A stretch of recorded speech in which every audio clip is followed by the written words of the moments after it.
Hello everyone, welcome back. It's that time of year again, sort of. Advent of Code, I've done on the channel for 3 years. Python, I did Python in 2017, right? And then Haskell in 18 and 19, and those were all on the channel. So now it's 2020, so I guess it's the 4th year of Advent of Code. And I don't really have time to do all of them, much less do them all on time. But I'll be able to do some of them. And as long as you guys don't mind watching them late and skipping around, I thought I would show you guys around. So this is a yearly series of coding challenge puzzles. The early ones tend to be easier and they get harder as you go along. And they're Christmas themed, so Advent of Code. You can do it in any language you like. The website just asks you to submit like a number that's the answer to your problem. However you get that number is up to you, or a string or whatever. And it's a lot of fun, and it's been getting bigger every year. I don't know how big it is this year, but it's a thing. And if you're into coding or you want to get into it, this is a good way to start. I know there are people who like do this on paper, you know, for some of the problems that are suitable for it, or that do it in Excel, like as a challenge. But also there are people who do it in like, I don't know, some like beginner programming language like Scratch or something. You can write these programs in. So anyway, you're going to be watching me do it in Haskell this season. I kind of wanted to get around to learning Rust, but I never did. So we're doing it in Haskell again. So the puzzles are every day you get a 2-part puzzle, and here's part 1. Oh, actually, never mind. Doesn't matter. Okay, so I'll read the puzzle here. Day 2, password philosophy. Your flight departs in a few days from this coastal airport. The easiest way down the coast from here is via toboggan. I mean, there's a story, and in day 1 they were like, oh, you're going on vacation, but you need to get stars, which are like the currency on the island you're going to. And you get given tasks by Santa-related things to give you stars. The shopkeeper at the North Pole toboggan rental shop is having a bad day. Something's wrong with our computers. We can't log in. You ask if you can take a look. Their password database seems to be a little corrupted. Some of the passwords wouldn't have been allowed by the official toboggan corporate policy that was in effect when they were chosen. To try to debug the problem, they have created a list, which is your puzzle input, of passwords according to the corrupted database and the corporate policy when that password was set. So our input is like a character and a requirement for how many of that character they must have in a password. And then the password. And each line gives a policy, and so you're supposed to look at all the passwords and figure out how many of them were valid. Okay, so here we are in Emacs, and this is my this is a template that I carried over from I think last year for like just sensible problems. I want to look at do I have like text regex applicative in here or something? I do. All right, cool. And also containers and parsec and recursion schemes. Wow, very bold. Okay. So what I want to do is, there's lots of ways you can parse text in Haskell, and our input file is simple enough that you could parse it in, using just stuff from the standard library without much trouble. But it would be kind of like messy. So I'm going to write a text regex applicative parser for it, and I can briefly proselytize about about why I like text regex applicative as my favorite applicative, or my favorite regex library. Haskell's regex story, for things that like you think of as traditional regexes in other languages. Hello, is this could not find? Why? Did you not load my stack build? I don't know. Seems like it should work. Maybe I have to do something. I have to run a build first before the Emacs stuff recognizes. Oh, I'm in day 1 right now. Yeah.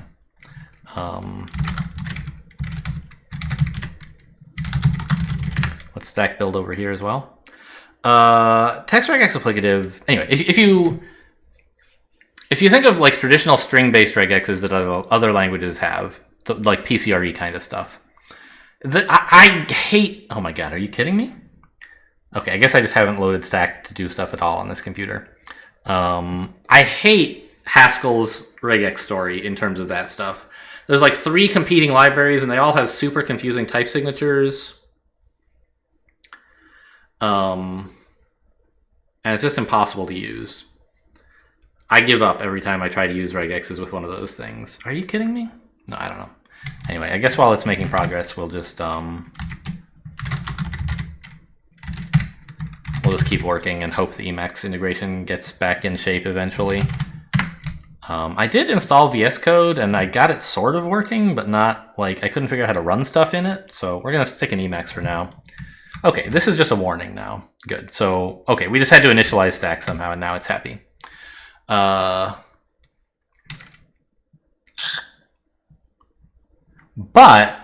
Haskell has fantastic support for parsers in like parsec. And text regex duplicative is an approach to regular expressions that looks similar to the parsec approach. It lets you write parsers, write regexes like you write parsers compositionally by starting small and building things up rather than as one monolithic string. So what is it that we need? We need to parse. So I want my input to be a list of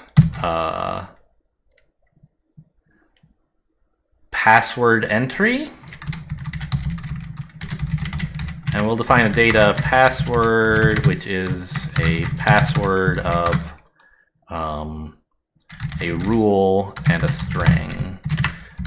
Data rule equals rule min max, or at least and at most we'll call them, which are ints and a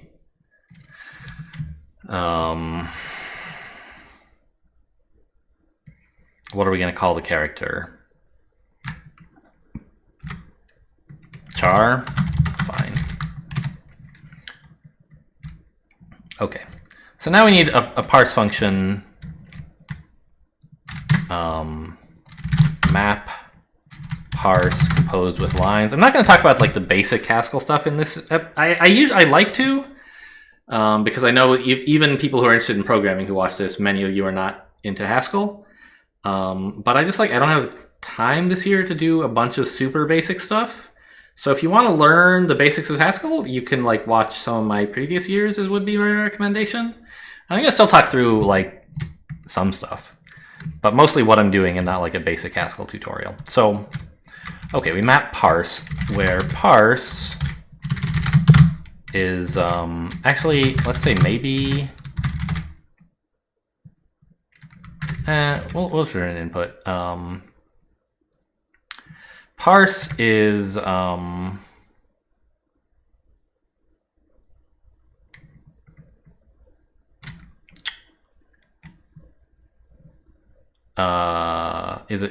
match. What's the operator for that? Equal tilde, I think. R, where, oops, I don't need to say where. And R is my regex that I'm writing. Just this will not parse, right? This, yeah. Now, parse is returning a list of maybes. Yes, correct. Well, I don't know. Now wait, map parse. Okay, yeah. So what I want is from maybe of this. Basically saying, oh, is that in import data.maybe from maybe?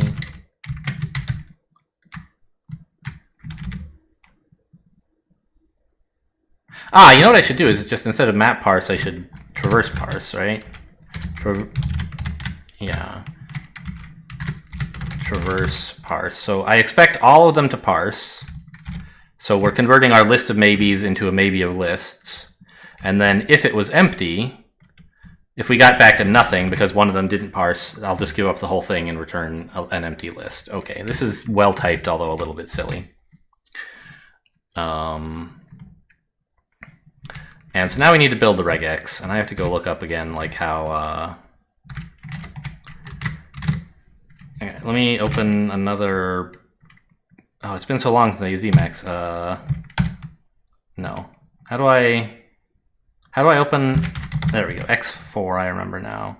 Let's open the input in another. There we go. So R is a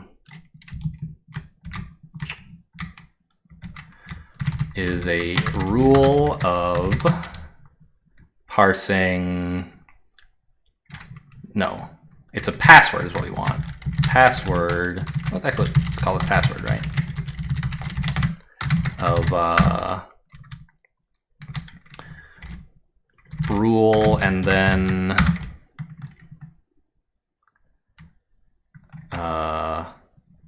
many. I have to look up text regex applicative. Text regex applicative.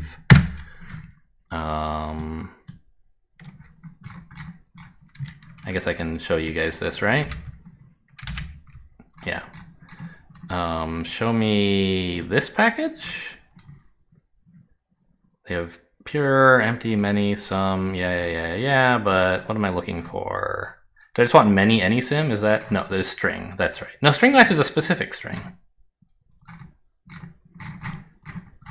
Okay, so I want like many one of any sim probably.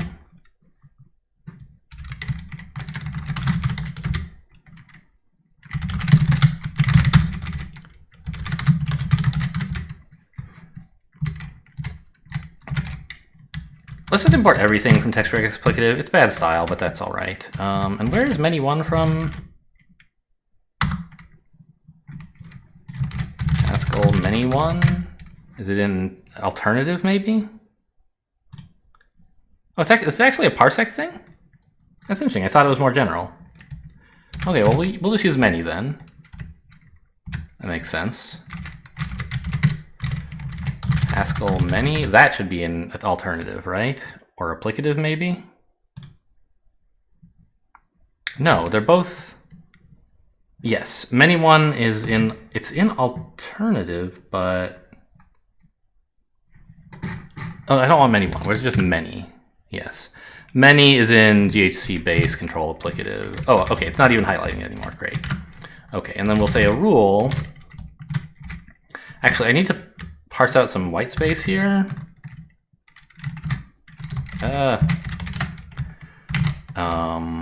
At the end of the rule, I can have a rule handle that. It'll be fine. Rule equals rule of int and then ignore a sim of hyphen and then an int and oh, I didn't type int and then ignore again a sim of space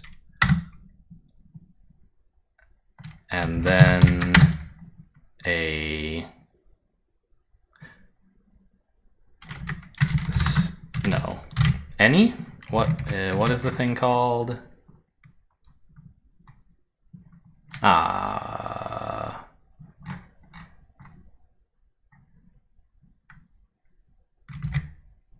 What is it I'm parsing now? I just parsed sim is any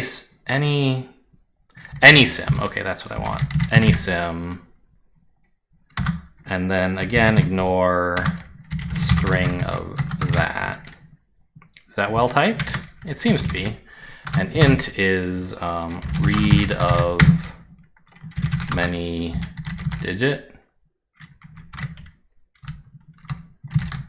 Data char is digit, I guess. Actually, isn't there like I think text regex applicative actually has an int or a digit in here somewhere. Let's look at that real quick.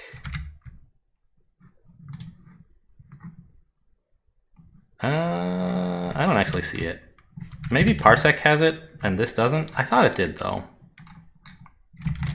Digit int. I don't know. Okay, we'll just do it ourselves the sloppy way then. Import data char is digit.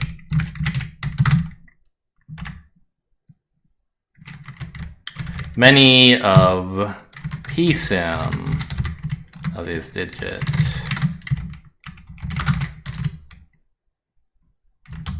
Psim lowercase? Okay.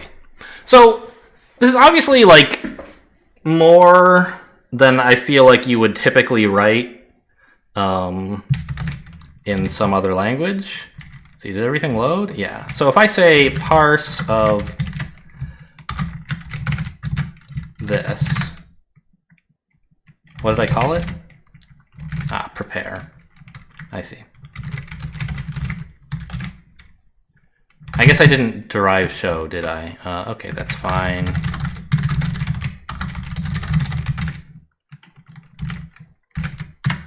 Yeah, we get a password that says at least 2 and at most 4 R's, and there's your string. Great.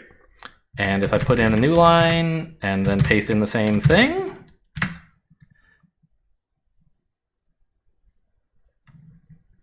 what? Oh, I didn't put the N. New line. We get out 2 passwords and they're both, okay, great. So this is more like text than you would write to do regexes in, like, say, Python. But I really like it because A, it's like, it lets you separate your concerns and build and compose regexes out of smaller pieces. You don't end up with one giant regex that you have to understand all at once. Each part of the regex specifies how you understand the string.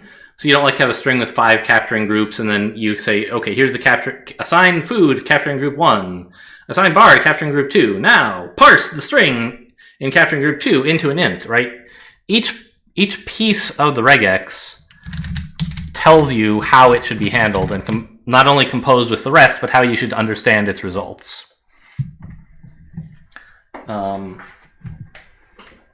And so I think it's just like a much more maintainable approach to building regexes. It's really easy to edit instead of being fucking impossible. So anyway, now we have our parser function, and now we can write a function that just takes in a list of these password rules and produces the answer we're looking for. And the result that we want is an int, which is the number of valid regexes. So we'll write,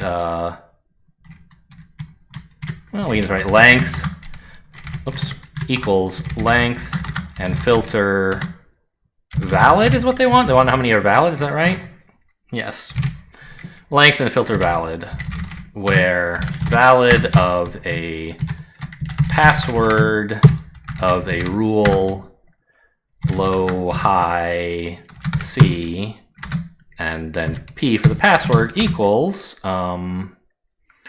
whether the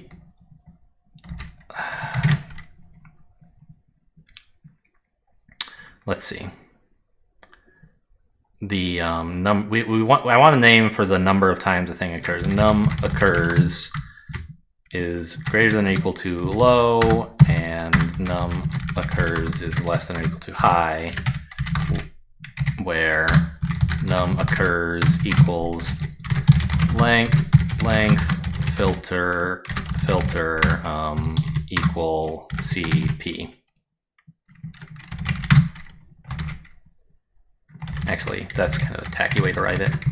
I don't know, it's fine, but this is fancier, I think.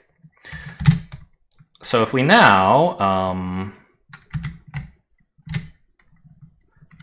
say, okay, good, it's all finished compiling by now. Stack run ghc of this, fed in my input, and I get 467 valid passwords. So what does the website think about that?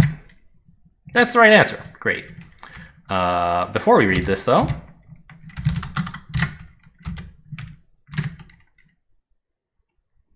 you don't know about this directory? Is that true? I guess that makes sense. Yes, I'm confused because last year I was I had pre-added template directories for each of the things just so I could like pre-build them or something, I think. Anyway, this is fine. So now day 2, part 1. And so we could have written this in a much, like, we could have written it more quickly. If we had not like defined the data types for our stuff and all this, it's simple to do something like more kind of haphazard. I like in Advent of Code to try to write part 1 so that it understands the problem domain as much as possible. The idea being to part 2 adds some new requirement, and I like to have part 2 be as simple as I can to show that I understood the problem well in part 1. You know, adapt to changing requirements easily, try to write a goodish program. Okay, part 2. While it appears you validated the passwords correctly, they don't seem to be what the official Toboggan corporate authentication system is expecting. The shopkeeper suddenly realizes that he accidentally explained the password policy rules from his old job at the sled rental place down the street. The official Toboggan corporate policy actually works a little differently. Each policy actually describes 2 positions in the password, where 1 means the first and 2 means the second, and so on. There's no index 0. Exactly one of these positions, exactly one, must contain the given letter. That's easy enough. Other occurrences of the letter are irrelevant for the purposes of policy enforcement. Okay. So that's easy enough, and we have the rule in an easily understandable data structure, so it's very easy to write part 2. However, I think we may as well rename this from, we'll call it low and high, so it's a little bit more, yeah, I know, it's mad that I'm shadowing, but I don't really agree with that.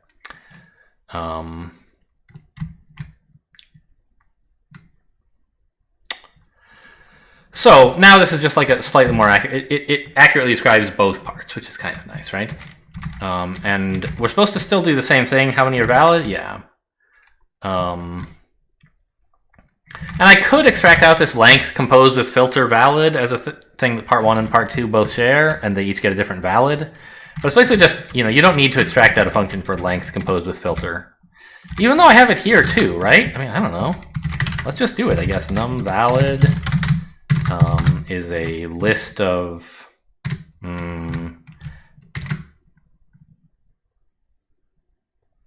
it takes what exactly?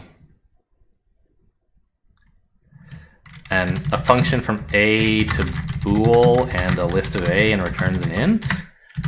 Num valid p equals length composed with filter p. Okay.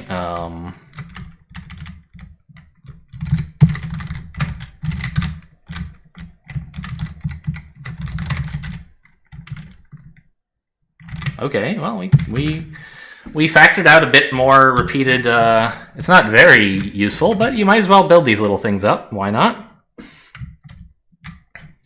And we'll just do the same thing. Num valid where valid of a password equals, and here we're not going to use num valid because we want to do a different thing. We kind of want, actually I do. That's kind of funny. Because I want to I want to say that we should have exactly one num valid of equal p, c, of drop 1 less than low, and then take high minus low, is that right?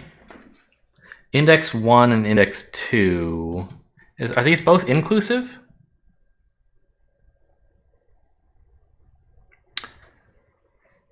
Let me look at the 1, of course, is inclusive.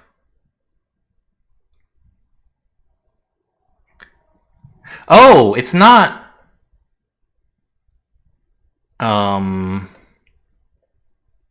It's not in between. It's exactly one of them. Okay.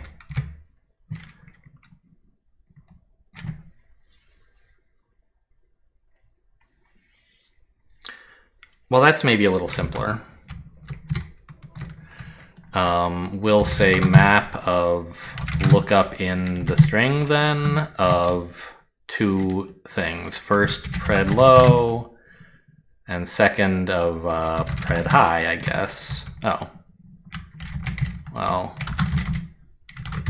we'll compose the predecessor in there. Like that?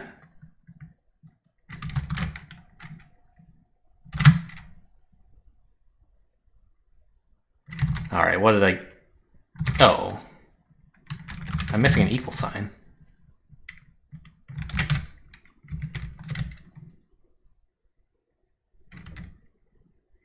All right, what's it mad about here? What did I get wrong? Let's actually put some spaces in here. Or some new lines. There should be exactly one valid characters which equal C.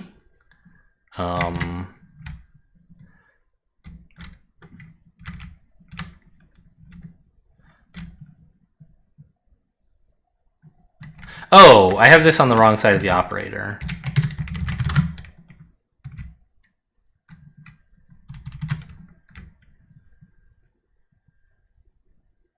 And now I just need to amend my type signature. Yeah. Okay, so there should be exactly one character equaling C in the positions in the string indicated by low and high, but one indexed. All right, I mean, let's give it a try, right?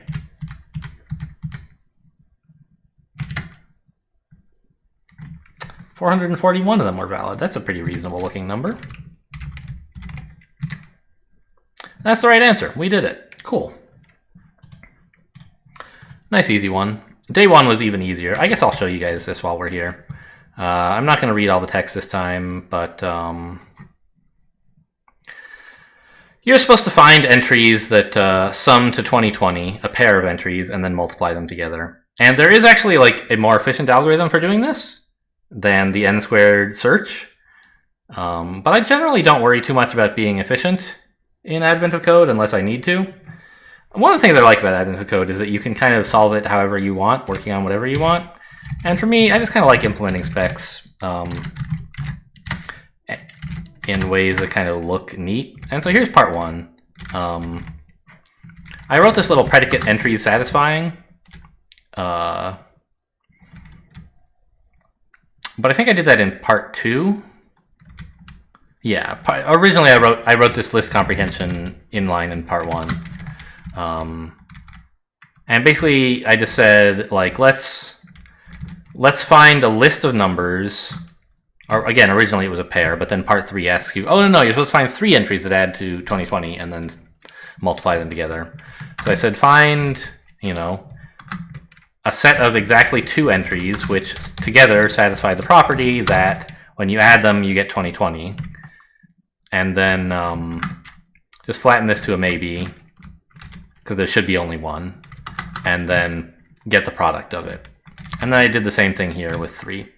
There's some stuff you could extract out. Obviously, like part 1 and part 2 could just be like f of 2 and f of 3, where f is the rest of this stuff. I didn't really like doing it that way for whatever reason. It just kind of seems like, you know, if there were a part 3, it might be something else, right?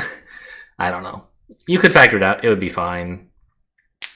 That just seemed right to me. And it was kind of pretty, I think, this entry satisfying function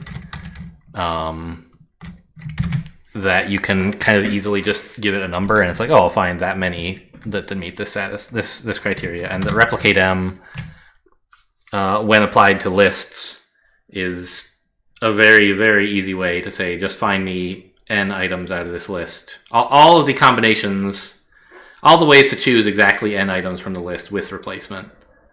Non-deterministically choosing a list entry and then doing it n times. Anyway, so that was part 1 and 2, day 1 and 2. Hope you guys enjoyed. And as I said, I will not be doing all the puzzles. I may not upload a video every day. I'll skip puzzles, you know, just tough luck. Hope you guys enjoyed. Thanks for watching, and I'll see you next time.